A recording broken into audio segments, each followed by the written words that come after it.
Assalamualaikum warahmatullahi wabarakatuh. Salam sejahtera untuk kita semua.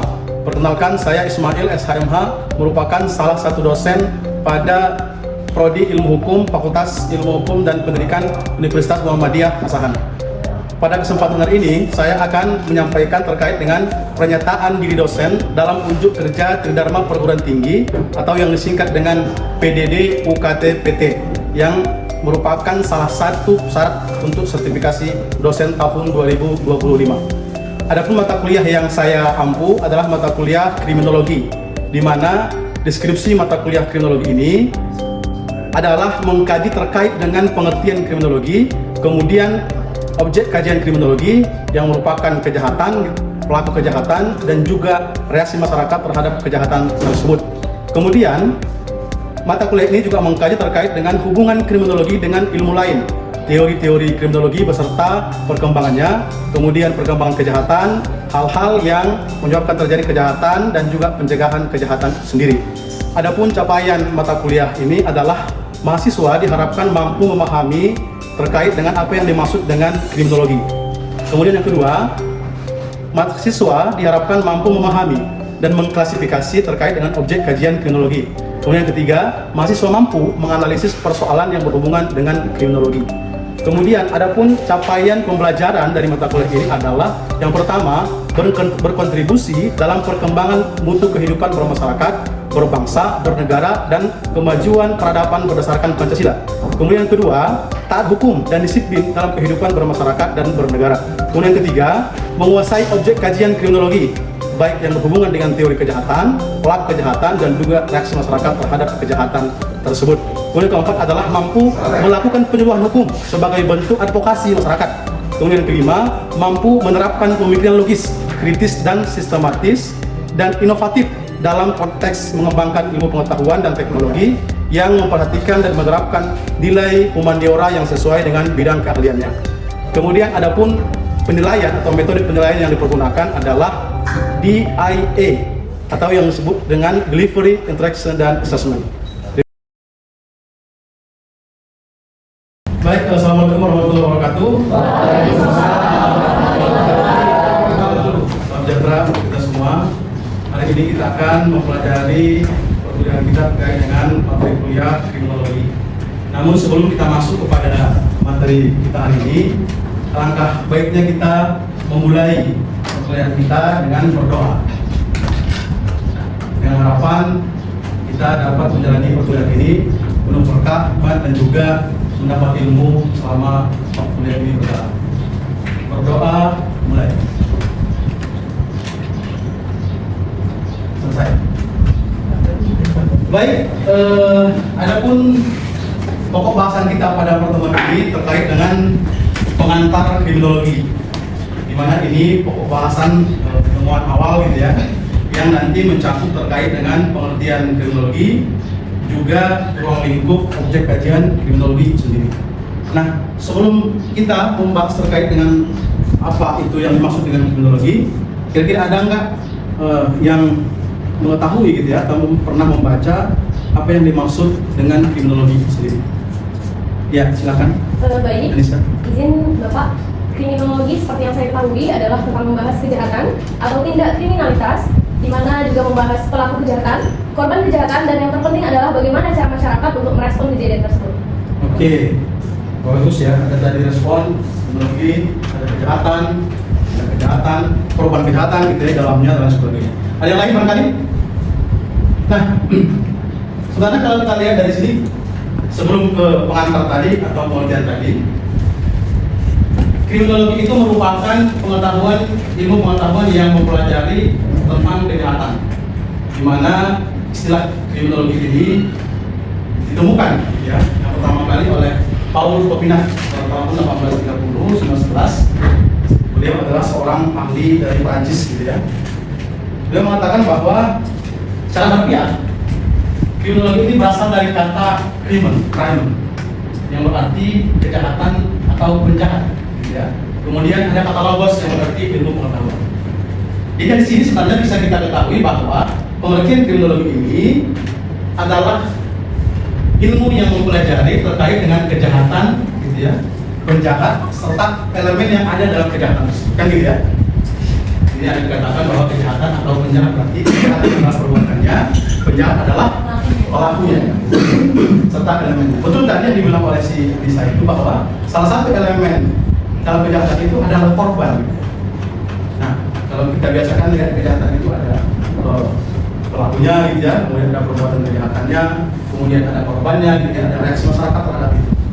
Akan tetapi objek kajian kriminologi ini karena korban tadi merupakan mempunyai kajian tersendiri gitu ya, cukup luas, maka korban itu dibahas dalam konteks yang namanya victimologi. Jadi dia tidak akan kita pelajari lebih jauh dalam mata kuliah ilmu kriminologi. Jadi dengan demikian, objek kajian yang akan kita bahas terkait dengan kriminologi ini mencakup 3 hal saja. Ya. Yang pertama adalah kejahatan tadi, gitu ya, kejahatan. Kemudian ada pelaku kejahatan atau penjahat, ya. Kemudian ada reaksi masyarakat terhadap pelaku kejahatan tersebut, gitu ya. Nah,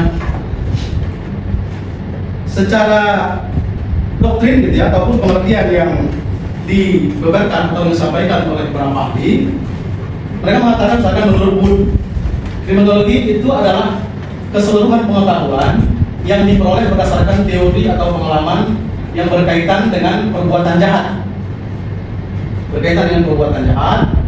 dan termasuk reaksi masyarakat terhadap perbuatan jahat dan penjahat tersebut. Nah, dia mengatakan bahwa, tadi mengatakan bahwa keseluruhan pengetahuan, gitu ya, baik itu yang bersifat nanti perbuatan kejahatan, gitu ya, pelaku kejahatan dan juga reaksi masyarakat tadi. Pengetahuannya tentu ada dipandang ataupun dilihat dari beberapa aspek, gitu ya. Ada aspek hukum, ada aspek sosial, gitu ya, ada aspek psikologis dan lain sebagainya. Kemudian yang kedua, kita ambil 2 ahli saja, gitu ya. Ada Noah mengatakan bahwa kriminologi itu adalah ilmu pengetahuan tentang perbuatan jahat dan perilaku tercela yang menyangkut orang-orang yang terlibat dalam perilaku jahat dan perbuatan tercela tersebut. Jadi tidak jauh beda, gitu ya. Tapi dia memberikan terminologi sosial perbuatan tercela tadi, gitu ya. Karena perbuatan tercela itu kan berarti hubungannya dengan terganggunya ataupun terlanggarnya kehidupan ataupun norma sosial yang hidup di masyarakat sendiri, gitu ya. Nah, itu tadi berkaitan dengan pengertian yang disampaikan oleh beberapa ahli, gitu. Kita tidak membahas lebih jauh lagi, nanti bisa kita baca dalam materi kita. Nah, sekarang kita masuk kepada kajian yang pertama terkait dengan kejahatan. Pengertian kejahatan dari beberapa aspek. Yang pertama, kita melihat pengertian kejahatan dari sudut pandang hukum. Artinya, pengertian kejahatan dari sudut pandang hukum itu adalah setiap tingkah laku manusia yang melanggar aturan hukum pidana. Nah, kapan kira-kira perbuatan itu dikatakan sebagai perbuatan melanggar hukum, kejahatan dalam konteks hukum? Kapan perbuatan itu dikatakan sebagai perbuatan yang masuk kategori kejahatan dalam pengertian hukum? Apabila perbuatan tersebut menimbulkan kerugian atau membahayakan orang lain yang ada di sekitarnya, maka dia dapat dikategorikan terhadap tindak pidana. Menimbulkan kerugian, membahayakan di sekitar orang lain, dikategorikan sebagai pidana, gitu kategorinya, gitu ya. Ada yang lain kan? Yang lain? Nggak ada? Nah, ya, ada. Baik, kalau menurut saya, kejahatan dari sudut pandang hukum yaitu adalah seseorang yang melakukan kejahatan atau melanggar aturan yang sudah tertulis, seperti kayak aturan-aturan yang di dalam KUHP gitu Pak. Lalu kalau dari pandangan sudut pandang sosiologis, seperti yang dibilang Anissa tadi, yang menyebabkan kerugian pada orang lain. Oke, sekarang kita masih fokus pengertian kejahatan dari sudut pandang hukum. Nah, benar bahwa kita jangan lupa bahwa Indonesia menganut sistem hukum yang namanya sistem hukum civil law, yang notabene bersumber kepada hukum tertulis. Jadi kita jangan melupakan kalau kita bicara kejahatan dalam konteks hukum pidana itu, kita harus betul-betul mengingat yang namanya pasal 1 KUHP, asas legalitas, gitu. Apa namanya itu? Tiada suatu perbuatan pidana dapat dihukum kecuali dia tertera dalam kitab undang hukum pidana. Tiada suatu perbuatan dapat dihukum, gitu ya, dipidana, kecuali sebelum perbuatan itu dilakukan sudah ada undang-undang yang mengaturnya, yang melarangnya, kan begitu ya? Belum dari Undang Koordinasi Gereja lagi Polda. Gimana? Belum dari Undang Koordinasi Gereja lagi Polda. Nah, itu bahasa Belanda. namanya berada gitu ya. Dulu jadi itu Undang Koordinasi Nah, itu asasnya, asas legalitas, dan itu asas yang paling wajib gitu ya diketahui oleh dalam konteks pidana gitu. Itu harus diingat. Jadi secara umum itu kejahatan itu perbuatan itu dikatakan kejahatan ketika dia sudah diatur terlebih dahulu, gitu ya, dalam undang-undang. Dan itu dilarang, ada ancaman pidana, kan gitu ya. Kalau kita kan cara pidana itu ada pidana umum gitu ya, yang diatur KUHP, warisan Belanda gitu ya. Kemudian ada pidana-pidana khusus gitu ya di luar KUHP itu, dan undang korupsi gitu ya, undang-undang kekerasan seksual dan lain sebagainya. Maka dulu kalau kalian ingat misalkan undang-undang terorisme itu pertama kali ada kasus terorisme di Indonesia, masih ada ingat sekitar tahun berapa itu? Ada yang ingat? Ada yang ingat? Udah lupa. Kasus bom Bali 1 tahun berapa kira-kira? Tahun 2004 ya. Nah, saat itu kita Indonesia belum mempunyai yang namanya undang-undang pemberantasan tindak pidana terorisme. Maka memang cara aturan hukum ada yang namanya pembentukan perpu gitu ya, peraturan pembentukan undang-undang gitu ya, dalam keadaan darurat. Nah, memang di waktu itu dibuatlah perpu nomor 1 gitu, tahun 2004 yang mempidanakan ya, perbuatan itu mengkategorikan terorisme dan dipidana. Tapi kan ada hukum lagi yang mengatakan bahwa hukum pidana itu tidak boleh berlaku surut gitu ya, undang-undang. Maka kalau kalian pernah lihat dakwaan bom Bali 1 itu jadi laps ya. Dakwaan primernya dia pakai perpu itu gitu ya.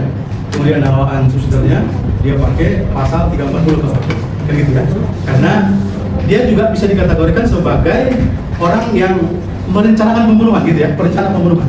Dan dia sudah merencanakan akan melakukan bom gitu ya, sudah dalam pembunuhan dan sebagainya. Walaupun pada putusan itu memang yang diterapkan itu dia undang-undang perpu nomor 1 dan kemudian cikal bakal menjadi undang-undang terorisme itu sendiri, gitu ya. Itu saya ingin menyampaikan bahwa sebegitu adalah pengertian kejahatan itu dalam konteks hukum. Ini harus ada undang-undang itu, baru kemudian dikatakan seperti itu. Dulu menghina orang di Facebook misalkan, di media sosial, gitu ya, itu tidak masuk suatu kejahatan kan? Karena memang belum diatur dalam undang-undang kita. Tapi setelah lahirnya undang-undang ITE, maka menghina orang di Facebook gitu ya, di media sosial sudah masuk kategori kejahatan. Tidak disebut sebagai ilmu kriminalisasi. Masukkan suatu perbuatan itu dalam undang-undang tidak kategorikan sebagai kejahatan. Bahwa unsurnya tadi yang betul yang dikatakan sampaikan si Lisa, gitu ya, ada unsur yang merugikan orang lain gitu ya, melakukan perbuatan melawan hukum, perbuatan melawan hukum. Jadi ketiga, dia melakukan perbuatan yang melanggar undang-undang. Itu dari sudut pandang kejahatan, dari sudut pandang hukum tadi. Jelas ya? Ada pertanyaan mungkin dalam konteks ini? Cukup Pak. Cukup ya? Baik, kita lanjut yang kedua, yaitu kejahatan dari sudut pandang sosiologis. Nah, ini diartikan secara sederhana itu perbuatan atau tingkah laku yang selain merugikan si penderitanya juga merugikan masyarakat, yaitu hilangnya ketentraman masyarakat itu sendiri. Contoh sederhananya gitu, kalau ada pesta-pesta yang selalu kompleks misalkan gitu ya, sampai pagi, cara pidana memang itu tidak melanggar gitu kan. Setelah musik kuat-kuat gitu ya, di komplek kecil atau di satu kampung misalnya, sehingga orang tidak bisa tidur. Ini kan mengganggu ketentraman gitu ya. Nah, itu masuk dalam kriminologi, itu masuk kejahatan dalam sudut pandang sosiologis, kan seperti itu ya. Karena melanggar ketentraman kehidupan sosial yang ada di sekitarnya sendiri. Atau misalnya ribut tengah malam antara anak yang satu dengan yang lain, ya, antara keluarga yang satu dengan yang lain, antara anak dengan keluarga. Misalnya cewek cowok itu ribut, kumpul sampai mengganggu tanggal dan sebagainya. Ini masuk kategori dalam konteks sosiologis. Kemudian yang ketiga adalah kejahatan dari sudut pandang psikologis. Nah, sudut pandang psikologis ini adalah tindakan atau perbuatan yang tidak sesuai dengan kesadaran hukum masyarakat tertentu. Biasa disebut dengan istilah atau maaf gitu kan. Yang biasa dilakukan oleh orang sakit jiwa, orang kelainan jiwanya, dan dalam keadaan yang sakit. Ini seringkali kejahatan dalam psikologis ini seringkali disamakan gitu ya dengan orang yang mempunyai dalam tanda kutip ya hobi atau kelainan untuk membuat onar, gitu ya. Melakukan tindakan-tindakan yang tidak sesuai dengan norma-norma sosial yang ada di masyarakat sendiri, ya. Contohnya misalkan sesal kampung itu atau komplek dia suka membawa pesta-pesta gitu ya yang tidak sesuai norma sosial di sekitar itu, pesta-pesta apa namanya seksual misalkan gitu ya, kayak pagi dan sebagainya. Nah, itu yang melanggar norma dan intinya perbuatannya itu melakukan perbuatan yang melanggar norma sosial. Dan di satu tempat yang satu dengan tempat yang lain bisa berbeda ya ukuran normanya. Ya kalau di Bali kan party-party ya kan, di satu komit biasa kan, malam gitu ya. Tapi kalau misalkan di kisaran ini saya nggak tahu. Kalau di komplek kalian misalkan di kampung kalian itu, misalkan party geng perempuan yang satu dengan geng laki-laki satu misalkan, ya. Itu kalau norma sosial di asalnya saya yakin sih dianggap melanggar norma itu ya. Itu masuk sebagai ketentuan atau pengertian tidak menunjukkan psikologis. Kemudian yang terakhir ada sebenarnya pengertian kejahatan dari sudut pandang agama. Nah, ya, tentu kejahatan dari sudut pandang agama ini adalah kejahatan ataupun perbuatan tindakan yang melanggar ketentuan-ketentuan agama. Ada kalau di Islam ketentuan agama Islam gitu kan. Kemudian kalau dia Kristen misalkan ketentuan agama Kristen, Buddha dan sebagainya. Maka kalau misalkan kalian nggak sholat ya kan, bagi yang Islam itu masuk sebagai pengertian kejahatan dari segi agama. Dari segi agama. Kalau kalian main judi, mabuk dan sebagainya kan gitu ya, atau pinjol, judol misalnya di online ya, itu kejahatan dalam konteks agama. Judol misalnya juga kejahatan dalam konteks hukum ya. Nah tentu dari keempat pengertian tadi, kira-kira kejahatan dari sudut pandang mana yang sanksinya itu yang paling nyata dalam kehidupan sehari-hari? Sanksinya? Sanksi sosial. Hah? Kenapa demikian? Karena di mana sanksi sosial itu Pak, kita tidak bisa mengatur, mengelola reaksi masyarakat terhadap kita Pak. Menurut saya, sanksi yang paling nyata dalam hidup sehari-hari itu ya pandangan masyarakat terhadap kita setelah kita melakukan kejahatan tersebut Pak. Oke, pandangan masyarakat sanksi sosial. Ada yang lain benar? Menurut Bapak, sanksi yang mana? Sosial juga?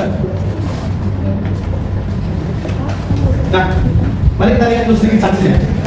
Kalau jelas, kalau hukum positif ini sanksinya terus langsung diatur oleh KUHP. Ya. Kemudian kalau ini sanksi sosial gitu ya, itu juga psikologi, itu agama tadi. Nah, untuk menajamkan pengetahuan kita dan pemahaman terkait dengan konten kejahatan tadi, maka kita akan bentuk yang namanya kelompok diskusi terkait dengan penerapan sanksi yang 4 tadi. Maka kita harus membagi dalam keempat kelompok. Hitung 1, 2, 3, 4. Jadi yang angka 1, kelompok 1, 2 kelompok 2, 3 kelompok 3, 4 kelompok 3.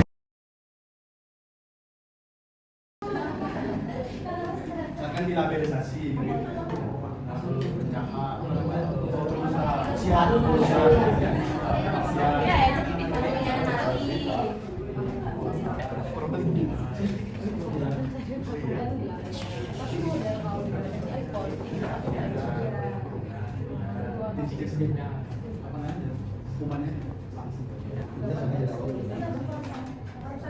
Ada lagi yang mau tanya?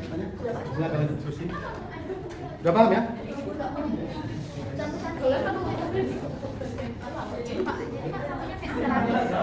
Bisa.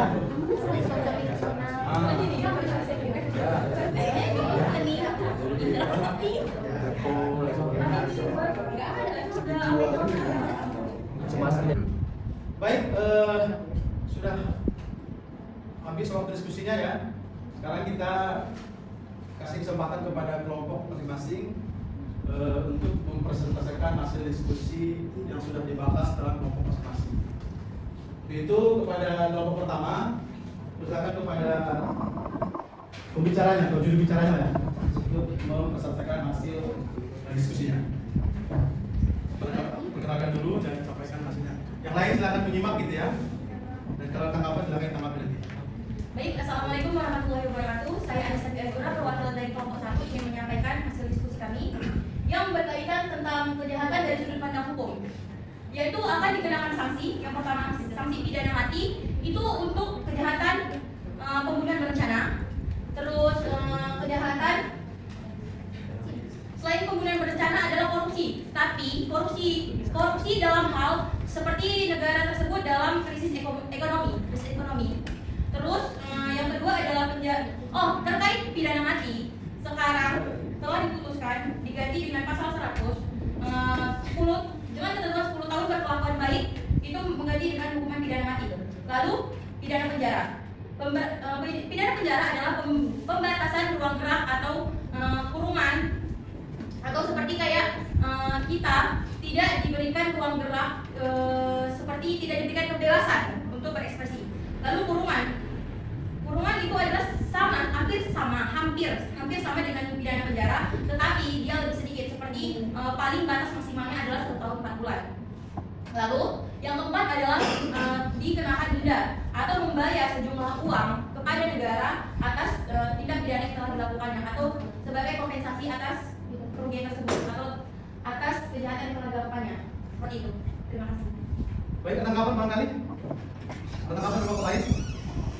Cukup ya? Cukup Pak. Oke, saya ingin luruskan tadi sedikit saja bahwa pidana pengganti yang dimaksud pidana mati oleh kelompok 1 itu yang kalau 10 tahun bahkan kategori berkorban baik dan sebagainya itu diatur dalam KUHP yang baru ya. Ya, jadi itu berlaku tahun 2026. Kalau 2026 belum berlaku. Disahkan 2003, dia berlaku 3 tahun kemudian. Jadi sekarang yang berlaku masih KUHP yang lama. Dia belum ada mekanisme penggantian. Jadi ya, kalau dia berlaku di pidana mati dan segala upaya hukum baik biasa maupun sudah saya jalani, dia harus dilaksanakan. Oke, mungkin terima kasih. Tepuk tangan kelompok 1. Sekarang nomor 2 menyampaikan terkait hasil diskusinya. Silakan berani. Kenalan, saya Rehan Toyo, saya perwakilan dari kelompok 2. Sini saya akan membacakan hasil dari pengamatan kami atau jawaban kami terhadap sanksi agama. Yang pertama, kita tahu kalau yang di Indonesia agama itu ada banyak sekali. Jadi saya akan membacakan secara keseluruhannya, ukuran sedikit aja. Jadi bisa dibilang para penjahat atau pelaku kriminal itu dianggap di agama itu sebagai kebaikan, itu dianggap berdosa. Jadi mereka ini banyak sekali mendapat tuntutan dalam kehidupan sosial. Banyak yang disuruh untuk bertobat, ada juga yang saya jelaskan bisa seperti maksud saya ini, itu contohnya kalau misalnya seorang melakukan kriminalitas, melakukan kejahatan, kelompok masyarakat atau kelompok religius agama biasanya mereka menjauhkannya, takut jika pribadi tadi itu berdampak buruk terhadap lingkungan sekitarnya juga. Jadi mereka menunjukkannya. Mereka juga memaksa biasanya tuh untuk sang penjahat itu dilakukan untuk disuruh bertobat seperti itu. Jadi sanksi agama biasanya berhubungan sekali dengan kontrol sosial informal. Jadi sanksi ini cukup efektif di lingkungan masyarakat, apalagi masyarakat yang masih kental banget dengan religius dan adat. Sanksi agama tidak memiliki kekuatan hukum yang formal, tetapi berdampak besar secara psikologis dan juga sosial. Jadi bisa dibilang tidak ada hukuman secara langsung, gitu. Maksudnya dampak formalnya tidak ada. Jadi memang berlaku dengan psikologis dan sosial, di mana pasti nanti penjahat akan sadar diri atau sebenarnya mengubah dirinya menjadi pribadi yang lebih baik. Jadi kebaikan agama juga menulis sanksi-sanksi itu di dalam keyakinan mereka masing-masing. Jadi itu pendapat untuk dari kami. Sekian. Baik, tanggapan? Kelompok lain? Cukup Pak. Cukup ya. Baik, tadi cukup jelas ya. Tapi itu tadi dijelaskan terkait dengan sanksi agama dan juga hubungan dengan psikologi gitu ya, sosial gitu ya, dan kalau proyek dari agama. Tapi sanksi di akhirat nanti belum ada gitu ya, dalam bahasa Islam kan gitu ya. Jelas agama itu nanti tempatnya nanti setelah di kehidupan biasa gitu ya. Islam rata. Gitu ya. Oke, mungkin lanjut ke kelompok 3. Assalamualaikum warahmatullahi wabarakatuh. Baik, saya dari kelompok sanksi sosial yang akan menerangkan sedikit sanksi sosial. Baik, di sini kami mengutip dari 2 sanksi sosial, yaitu dari negatif dan positif. Yang kemudian sanksi sosial ini tidak tertulis, tapi akan sangat mempengaruhi kondisi pelaku kejahatan. Baik, yang pertama, kita merujuk pada yang negatif terlebih dahulu, di mana ada sanksi sosial seperti dikucilkan, digunjing, dipermalukan di media sosial. Contoh, karena dia telah melakukan penipuan, mungkin yang korban penipuan tersebut memviralkan atau membuat unggahan dokumen-dokumen di dalam media sosial tentang kasus penipuan tersebut. Mungkin kalau misalnya di daerah-daerah pedesaan, seperti kayak pelaku kejahatan yang mengadakan acara-acara, mungkin sebagian warganya tidak mau datang. Itu bagian dari sisi negatif. Tapi perlu kita ingat dan kita sadari bahwa seharusnya pelaku kejahatan tidak serta-merta harus dijatuhi sanksi sosial seperti sanksi sosial yang negatif yang sudah saya terangkan di atas. Seharusnya akan lebih mendukung dan lebih baik jika diberikan sanksi sosial positif, yaitu di mana kita menerima kembali pelaku kejahatan tersebut apabila dia sudah bertobat, melakukan pengakuan, dan memberikan event-event atau pertandingan-pertandingan yang mungkin akan membuat dia berubah ke arah yang lebih baik, yang menganggap dia itu masih diterima di dalam masyarakat. Ini juga tertulis, kalau dia sanksi positif itu tertulis dalam Undang-Undang Nomor 22 Tahun 2022 tentang pemasyarakatan, dan pemberian maaf terbuka itu tertera dalam Peraturan Kapolri Nomor 8 Tahun 2021. Terima kasih. Baik, terima kasih. Langsung saja kepada kelompok 4. Assalamualaikum warahmatullahi Singkat saja. wabarakatuh. Saya perwakilan dari kelompok 4 akan sedikit menerangkan apa itu tentang sanksi psikologis. Dalam kriminologi, sanksi psikologis merujuk pada dampak-dampak negatif pada kondisi mental dan emosional individu akibat terlibat dalam tindak pidana baik sebagai pelaku maupun korban. Sanksi psikologis yang pertama yaitu adalah sanksi terapi psikologis. Yang kedua adalah konseling kriminal. Yang ketiga adalah program rehabilitasi kejiwaan. Yang keempat adalah evaluasi psikologis forensik. Contoh penerapan sanksi psikologis dalam sistem hukum ada beberapa contoh yang saya ambil. Yang pertama yaitu dikasih anak, atau yang kita sebut dengan anak yang melakukan tindak pidana tapi dapat dialihkan dengan pembinaan, bukan langsung dipidana. Yang kedua adalah rehabilitasi narkoba, yaitu pengguna narkotika diberikan program rehabilitasi, tidak langsung diproses. Yang ketiga adalah observasi kejiwaan, yaitu untuk pelaku yang diduga mengalami gangguan kejiwaan. Baik, terima kasih. Baik, terima kasih. Ini jelas semua ya. Sampai semua, tepuk tangan kita semua. Nah, mungkin hari ini dengan berakhirnya diskusi kita, maka kita cukupkan perkuliahan kita pada hari ini, gitu ya. Kita akan lanjut minggu depan, karena tadi kita memulai dengan doa, maka kita akan akhiri dengan doa penutup. Doa beragama yang percaya masing-masing dimulai. Selesai. Terima kasih semua. Assalamualaikum warahmatullahi wabarakatuh. Demikian video pembelajaran mata kuliah kriminologi yang saya ampu sebagai salah satu pelaksana Tridharma perguruan tinggi.